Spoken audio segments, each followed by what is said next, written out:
Ready? Thank you very much. Good afternoon again.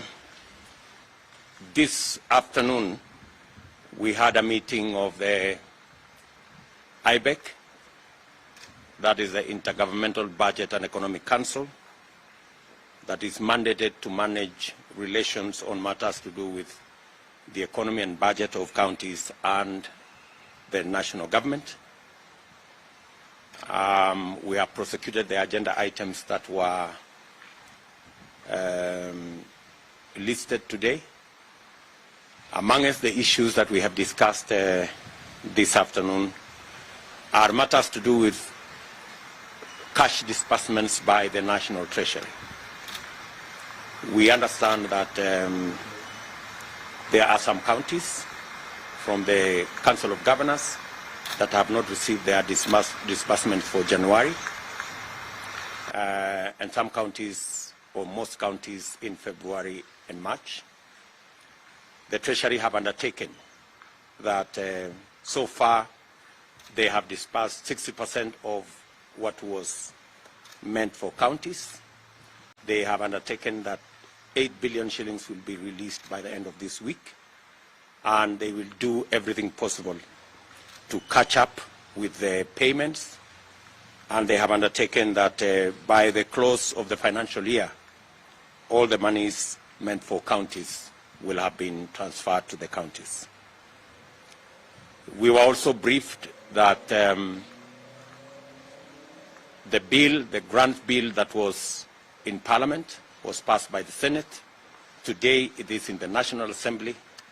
That bill, once assented into law, will release close to 39 billion shillings of the conditional grant money that is meant again to go to the counties. We have sought the understanding of the counties that the legislative process has taken longer than we expected, and hopefully by the close of business this week, we have undertaken that that bill will have been passed by Parliament, and so that this money can be made available to counties for them to discharge their responsibilities in accordance with the plans that they had made. We were also briefed by the Comptroller of Budget on the subject matter of pending bills, which was an exercise we mandated the Comptroller of Budget in consultation with the Auditor General to assess all pending bills by both the national and the county governments. There is progress that has been made since we met the last time. This year alone, on the matter of pending bills, counties have paid a total of 15 billion Kenya shillings. The Auditor General has audited pending bills, and he has determined that 45.5 billion is payable out of the close to 153 billion that was presented. The Auditor General has also determined that 107 billion Kenya shillings is not payable. That is a colossal amount of money, and there are many people who are affected, many business people that are affected by this ineligibility of payment of these pending bills. And therefore, we have recommended that the National Treasury consult urgently with the Attorney General on the way forward on the matter of the 107 billion ineligible pending bills, so that a way forward can be found to determine what happens to these 107 billion shillings that is ineligible for payment, yet we have suppliers who are outstanding and they want to be paid. We have also recommended that going into the future, and to avoid the subject of huge pending bills in government, we have issued instructions that going forward, pending bills will be paid on a first-in, first-out basis, so that the older pending bills are sorted out before any new pending bills are done. Secondly, we have agreed that the National Treasury, working with the Attorney General's office, work out a mechanism that will enable us to have a predetermined mechanism of how to sort out pending bills that are ineligible. We have also instructed counties to avoid on-source of revenue projections that are unrealistic, because this serves as an avenue for contracting huge bills that ends up not being paid because the on-source of revenues are sometimes exaggerated. And if the money is not realized from the on-source of revenue, we end up with huge gaps in revenue that brings about pending bills. We have asked or tasked the Comptroller of Budget to consult with the various stakeholders and agencies on a mechanism that is going to be the basis of recommendation to counties as to how much they can vary their own source of revenue projections from one year to another. Until on source of revenue projections are realistic, it will not be necessary for counties to give huge projections. If they didn't meet the previous year's projections of on source of revenue, it will be the basis upon which they can make the next projection. If they didn't realize last year's, there is absolutely no reason why they will make the same huge projections or even increase the projections if the previous year's projections were not realized. We did also receive a report from the IGRTC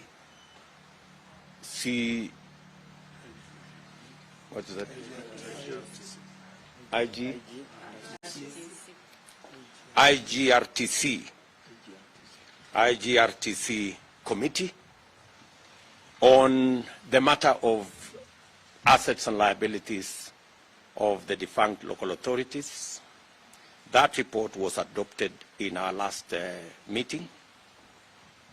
The committee has now provided mechanisms of how assets and liabilities between the county governments and the national government will be worked out and how they will be settled, and different options have been made to the counties on how to manage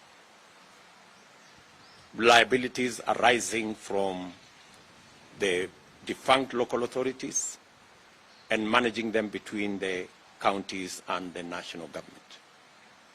On this particular matter, various mechanisms have been proposed to the counties, including debt swap, including liquidation, including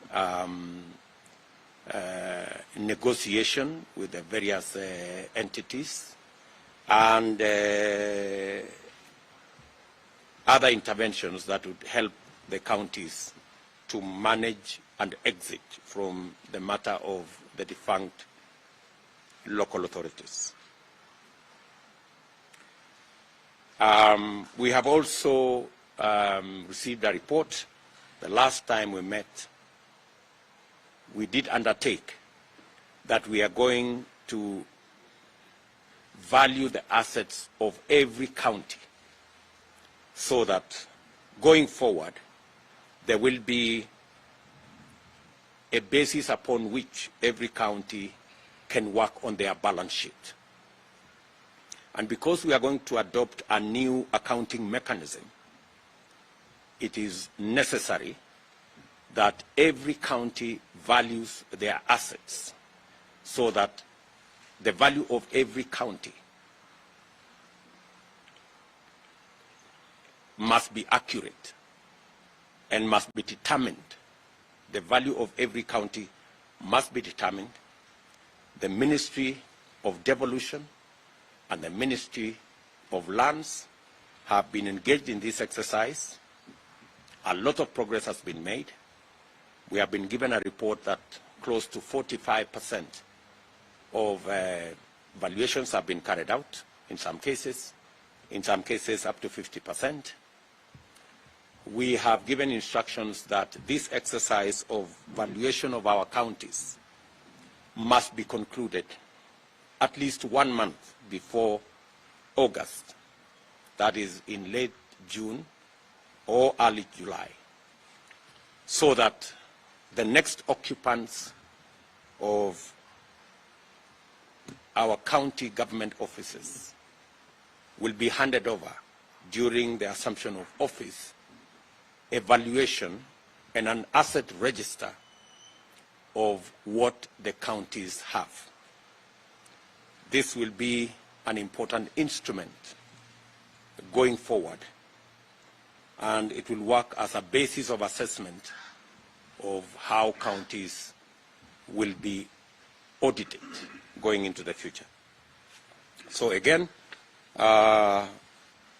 we have asked and tasked the Ministries of Devolution and the Ministry of Lands to work seamlessly, and the committee will be seized with that matter.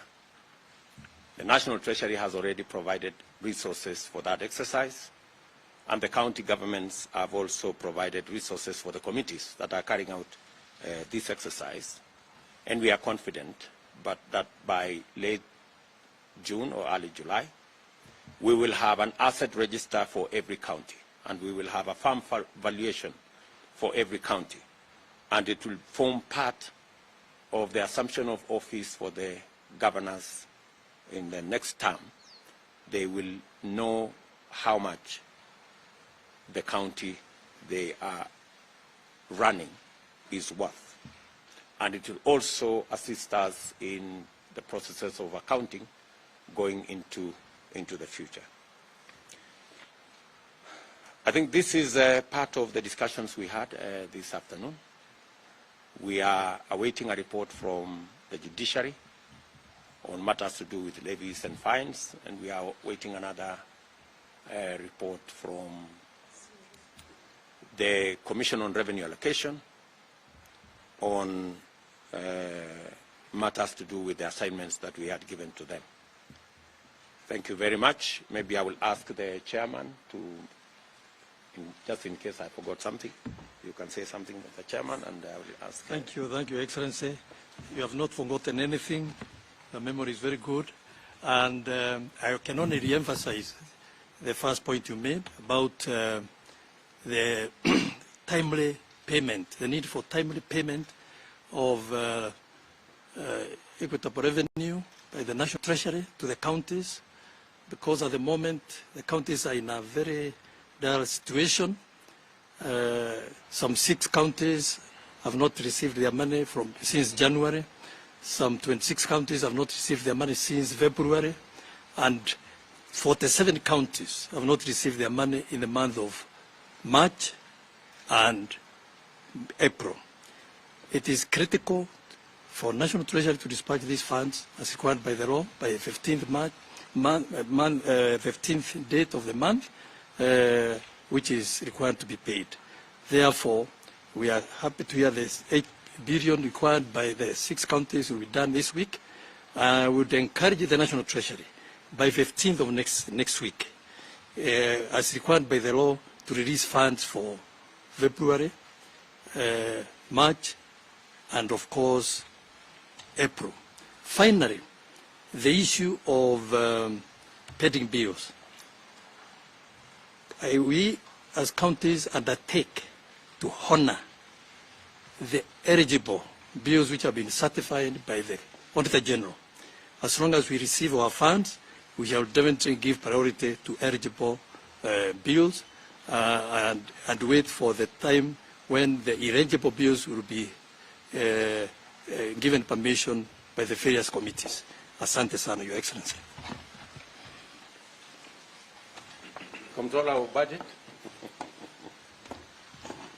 Thank you very much, Your Excellency.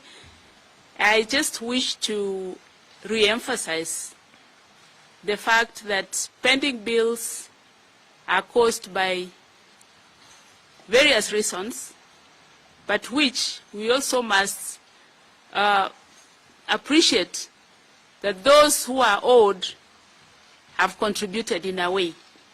So what I could add here is that our suppliers need to be careful. They need to ensure that their documentation is proper, even as they are given work by their counties.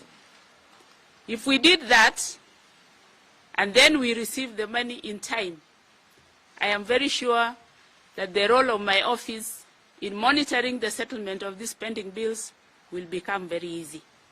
So I want to promise that my office is there for all those who may want help, any technical assistance in establishing what has been paid and what needs to be paid, and we'll always be there to help all the citizens. Thank you very much, Your Excellency. I think we are good. Thank you. Chairman, thank you very much for joining the team. Karibu sana. We will be interacting.